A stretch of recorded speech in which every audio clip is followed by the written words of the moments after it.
The lights are dimming across America, not gradually, but with the sudden finality of a switch being thrown. Drive-through lanes that once wrapped around buildings sit empty at lunch hour. Neon signs that glowed for decades flicker once, then go dark.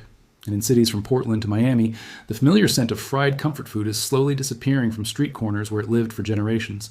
This isn't about a few struggling locations or temporary closures. 15 major restaurant chains, brands woven into the fabric of American life, are simultaneously unraveling. The numbers tell a story that executives prefer to discuss in private board meetings rather than public statements. Over 3,200 restaurants have shut their doors since January 2026. Nearly 85,000 workers have lost their jobs. And for millions of families, the promise of an affordable meal out has quietly slipped beyond reach. What we're witnessing isn't a recession in the traditional sense. It's something more fundamental, a reckoning between what restaurants charge and what their customers can actually afford.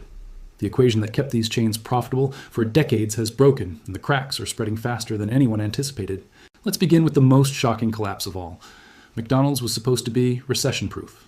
The golden arches represented the final safety net in American dining, the place families could turn when money was tight and options were few. That assumption is crashing against reality in 2026. Same-store sales have dropped 8.2% year over year, marking the steepest decline in company history. More troubling, customer visits in major metropolitan areas are down 15%, suggesting that even loyal customers are walking away. The mathematics are stark. A Big Mac meal that cost $7.49 in 2020 now averages $13.89 nationwide. For a family of four, dinner at McDonald's routinely exceeds $50, placing it firmly in sit-down restaurant territory without the service or atmosphere to justify the price. Internal company data shows that households earning less than $75,000 annually have reduced their McDonald's visits by 40% since 2024. These aren't occasional customers. These are the families who once considered McDonald's part of their weekly routine. The human cost extends beyond disappointed customers. Franchise owners, many who invested their life savings into what they believed was a guaranteed business model, are filing for bankruptcy at unprecedented rates. In Michigan alone, 7 McDonald's franchisees have closed their operations since March, eliminating 340 jobs in communities already struggling with economic uncertainty. What makes McDonald's situation particularly ominous is its role as an economic indicator. When the most accessible restaurant chain in America begins pricing out its core customers, it signals something deeper than corporate mismanagement. It suggests that the economic foundation supporting discretionary spending has shifted in ways that may not be reversible. The decline spreads beyond fast food into what was once considered the stable middle tier of American dining. Olive Garden built its identity on abundance, endless breadsticks, generous portions, and the promise that no one would leave hungry. But abundance requires customers who can afford to participate, and that customer base is shrinking rapidly. Same-store sales have fallen 11.3% as families who once celebrated birthdays and anniversaries over pasta now reserve dining out for truly special occasions. The chain's parent company, Darden Restaurants, has announced the closure of 47 underperforming locations, with industry analysts predicting additional shutdowns before year's end. Each closure eliminates an average of 180 jobs and removes a gathering place from communities where such spaces are increasingly rare. Behind these statistics lies a more complex story about changing American life.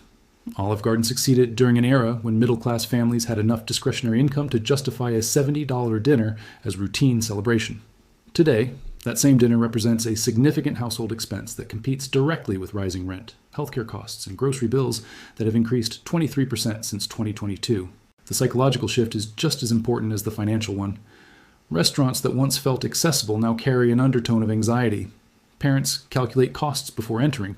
Children sense the tension, and what was meant to be relaxation becomes another source of economic stress. Even brands with decades of customer loyalty are discovering that nostalgia cannot overcome financial reality.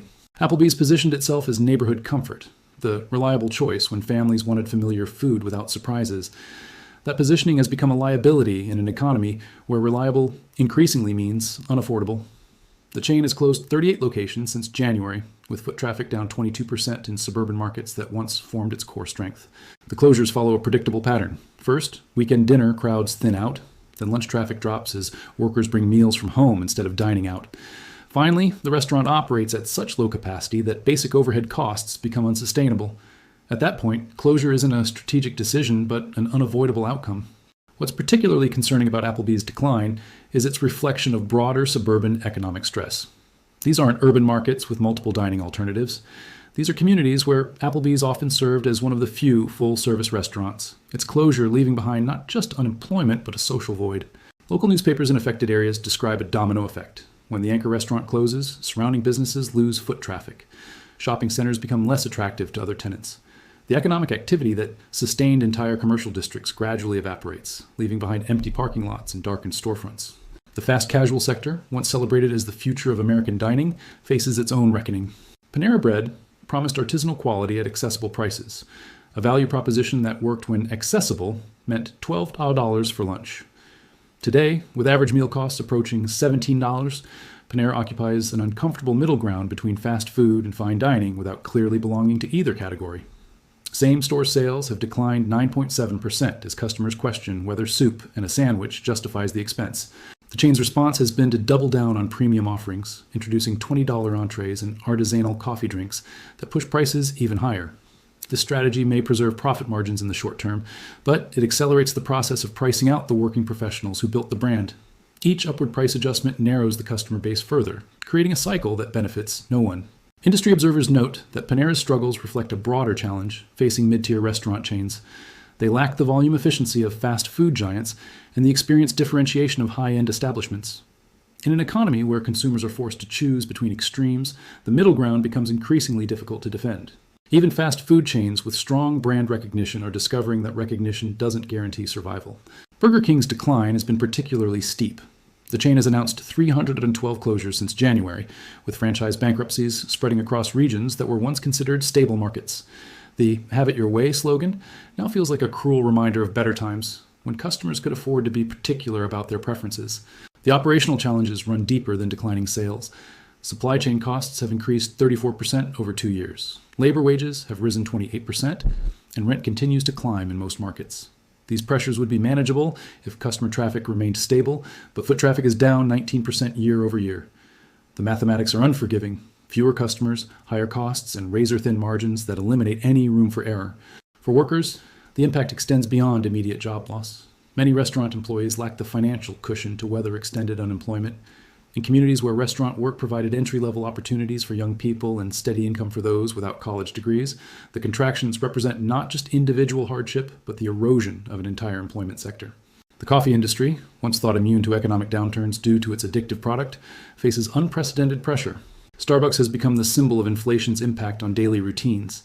A basic latte now costs $6.75 in most markets, with specialty drinks easily exceeding $8.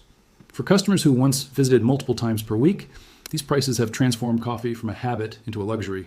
Foot traffic in major metropolitan areas has declined 14%, and the company has quietly reduced hours at hundreds of locations. The cultural implications extend beyond individual purchasing decisions. Starbucks locations served as informal offices, meeting spaces, and social hubs, particularly in urban areas where such spaces are scarce. As these locations close or reduce capacity, they leave behind gaps in community infrastructure that aren't easily replaced.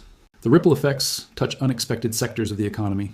Commercial real estate values decline when anchor tenants depart. Delivery drivers lose income as restaurant orders decrease. Food suppliers contract as their largest customers reduce orders. What began as a restaurant industry correction is evolving into a broader economic adjustment with implications that won't be fully understood for years. Regional chains face even steeper challenges than national brands. Local restaurant groups that operated 15 to 50 locations have proven particularly vulnerable.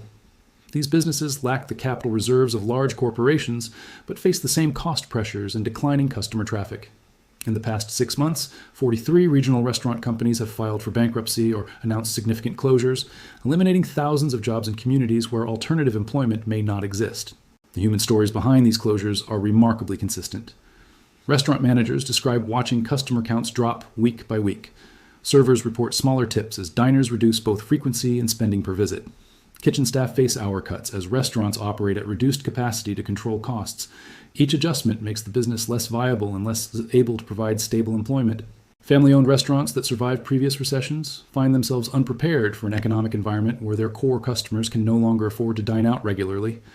Unlike corporate chains, these businesses cannot absorb losses indefinitely while waiting for conditions to improve. When revenue drops below operational costs, closure becomes the only option. The transformation is reshaping entire neighborhoods. Commercial strips that once buzzed with dinner crowds now show long stretches of empty storefronts.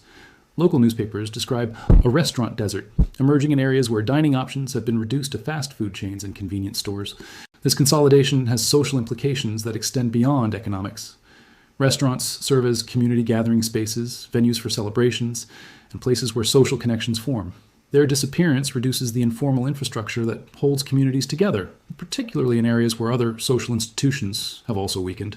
The delivery economy, once seen as a lifeline for struggling restaurants, has become another source of pressure. Third-party delivery platforms charge commission fees between 25% and 35% of each order, margins that most restaurants cannot sustainably absorb. While delivery expands potential reach, it also reduces profitability on every transaction.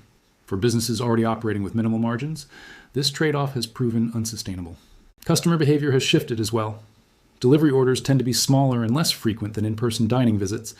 The spontaneous purchases that traditionally boosted restaurant revenues, appetizers, desserts, additional drinks, occur less often when customers order through apps with visible running totals.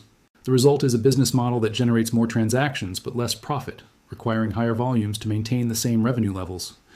For restaurants already struggling with reduced capacity due to closure, this equation becomes impossible to balance. The employment implications of this industry contraction extend far beyond restaurant workers themselves. Food service represents one of the largest employment sectors in the American economy, providing jobs for workers across educational and skill levels. The industry has traditionally offered flexible scheduling that accommodates students, parents, and workers transitioning between careers. As this sector contracts, it eliminates opportunities that were once widely available. The timing coincides with broader economic pressures on American households. Consumer debt levels remain elevated, housing costs continue to rise, and real wages have failed to keep pace with inflation in essential categories like food and healthcare. Restaurants find themselves competing for discretionary income that is increasingly scarce. What makes this contraction particularly concerning is its self-reinforcing nature. As restaurants close, communities lose not just dining options, but employment opportunities and economic activity. Fewer jobs mean less local spending power, which reduces demand for remaining businesses, creating a cycle that becomes difficult to reverse. The broader implications suggest changes that may outlast any eventual economic recovery. Consumer behavior that develops during periods of financial stress often persists, even when conditions improve. Families who learn to cook more meals at home, workers who bring lunch instead of buying it, and individuals who discover that expensive coffee habits are unnecessary may not automatically return to previous spending patterns. Restaurant companies are responding to these pressures by accelerating automation initiatives, reducing labor costs through technology, rather than addressing the underlying affordability crisis. While this may preserve some businesses in the short term, it further reduces employment opportunities in a sector that has traditionally provided accessible work. The geographic impact shows clear patterns. Rural and small-town restaurants face particular challenges due to smaller customer bases and limited alternative employment options. When these businesses close, they often leave behind communities with significantly reduced dining options and fewer gathering places. Urban areas with higher concentrations of restaurants may weather the contraction better, but they're not immune. High-rent districts that depend on restaurant traffic for vitality are showing signs of strain as foot traffic decreases, and businesses struggle to maintain expensive leases. The question that remains unanswered is whether this represents a temporary adjustment or permanent reshaping of American dining culture. Restaurant industry analysts suggest that the changes we're witnessing may be irreversible. The economic conditions that supported widespread casual dining, stable middle-class incomes, manageable household debt levels, and affordable basic necessities have shifted in ways that may not return to previous norms. The 15 major chains experiencing significant closures represent different segments of the restaurant industry: fast food, fast casual, family dining, and coffee shops. The breadth of the impact suggests systemic rather than sector-specific problems. When businesses across multiple categories face similar pressures simultaneously, it indicates underlying economic forces that transcend individual company decisions. For communities losing these establishments, the impact extends beyond dining options. Restaurants provide social spaces, employment opportunities, and economic activity that supports surrounding businesses. Their departure creates gaps that may take years to fill, if they're filled at all. The human cost of this transformation will likely be measured not just in lost jobs, but in reduced social connection, fewer community gathering spaces, and the gradual erosion of the informal networks that restaurants help sustain. As we watch these changes unfold, the question becomes not whether American dining culture will recover, but what it will become. The answer may already be written in the darkened windows and empty parking lots scattered across communities nationwide, marking the end of an era when going out to eat was something most families could regularly afford to do.